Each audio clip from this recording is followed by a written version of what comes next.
Haunted house.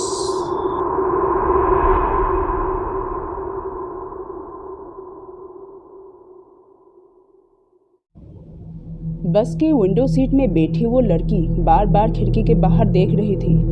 उसकी बेचैनी उसके चेहरे से साफ झलक रही थी। ऐसा लग रहा था मानो वो किसी बात को लेकर परेशान है।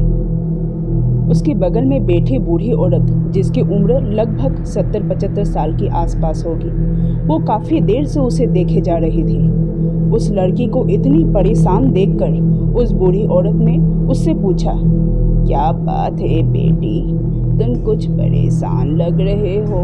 उस बूढ़ी औरत की बातें सुनकर उसने चौंकते हुए कहा, कुछ भी तो बात नहीं, आपको शायद कुछ गलतफहमी हुई है। अरे बेटी, इन बूढ़ी आंखों ने बहुत दुनिया देखी है। तुम्हारे चेहरे से तुम्हारी परेशानी साफ झलक रही है। इतने में बस अचानक से रुक जाते हैं और बस का कंडक्टर, जो पीछे टिकट काटने में बिजी था, वो ड्राइवर को आवाज़ लगाते हुए पूछता है, अरे भाई अमित, बस क्यों रोक दी? ड्राइवर बिगड़ता हुआ कहता है, बस ना रोकूं तो और क्या करूं? आगे रास्ते में पेड़ टूटा पड़ा हुआ है। ये सुनकर कंडक्टर उसके पास जाते हुए कहते हैं, पेड़ टूटा पड़ा है? कहीं तुमने ज़्यादा तो नहीं पी ली है?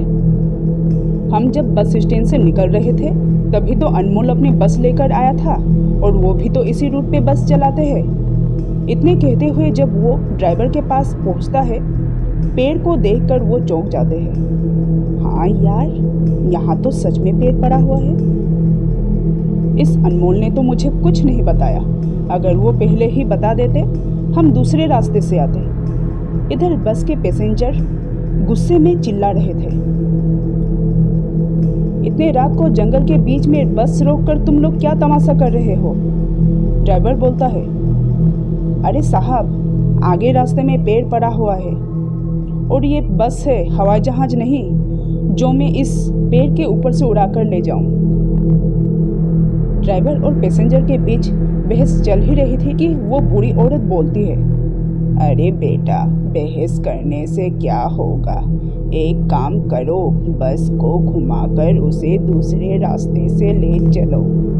ड्राइवर बोलता है, अरे माँ जी, बस को घुमाकर दूसरे रास्ते ले जाने में बहुत टाइम लग जाएगा। और बेटा, अगर यहाँ रुके रहे तो यहीं सुबह हो जाएगी। उस बूढ़ी की बात सुनकर सभी पैसेंजर बस को घुमाने के लिए ड्राइवर पर दबाव डालने लगते हैं, और ना चाहते हुए भी ड्राइवर को मजबूरन बस घुमानी पड़ती है। रात के 2 बज रहे थे। वो लड़की जो बस के विंडो सीट में बैठी थी, वो अचानक घबराते हुए नींद से उठती है। उसे देखकर वो बूढ़ी औरत बोलती है, क्या हुआ बेटी, कोई बुरा सपना देखा क्या? वो लड़की हाँ में अपनी सिर हिला देती है, कोई बात नहीं, जब इंसान परेशान होते हैं तब उन्हें अक्सर बुरे सपने आते ही हैं। कहते हुए वो बूढ़ी औरत उस लड़की का सिर से हिलाने लगती है। अच्छा, तुम्हें कहानियाँ सुनना पसंद है? मगर वो लड़की कोई जवाब नहीं देती। पता है, जब मैं छोटी थी तब मेरे दादाजी मुझे एक कहानी सुनाया करते थे। वो बोलते थे कि ये कहानी एक सच्ची घटना है। वो लड़की ध्यान से उनकी बातें सुन रही थी। बात उस वक्त की है जब दादाजी की उम्र करीब 17-18 साल की होगी। तब यह सड़क भी नहीं बनी थी। एक दिन वो अपने पिताजी के साथ इसी रास्ते से जा रहे थे।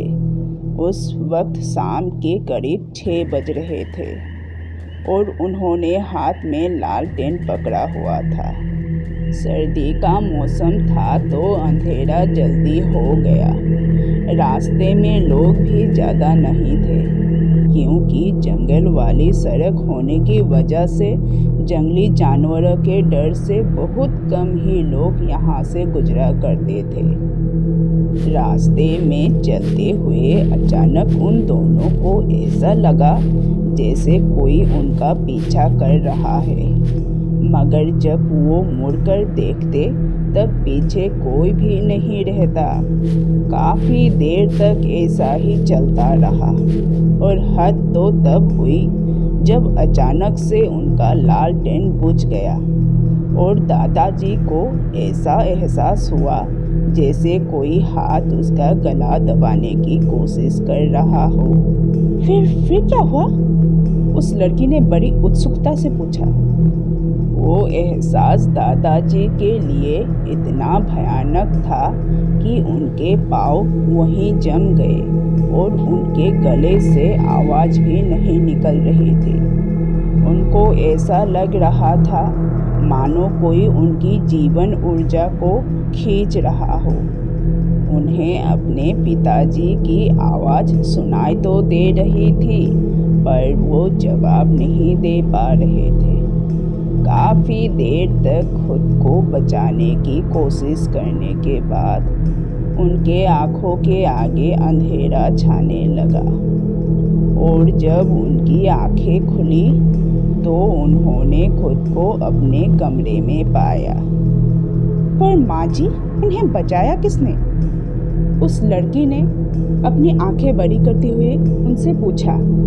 दादाजी के पिताजी काली माँ के उपासक थे और अपने भक्ति के शक्ति से ही उन्होंने उन्हें उस बुरी शक्ति से बचाया। बुरी शक्ति? हाँ बेटी, बुरी शक्ति। इन जंगलों में एक बुरी आत्मा का वास था जो यहाँ से गुजरने वाले लोगों को मौत के घाट उतार देते थे। तो आपने ड्राइवर को इस रास्ते से जाने की सलाह क्यों दी? उस लड़की ने घबराते हुए कहा।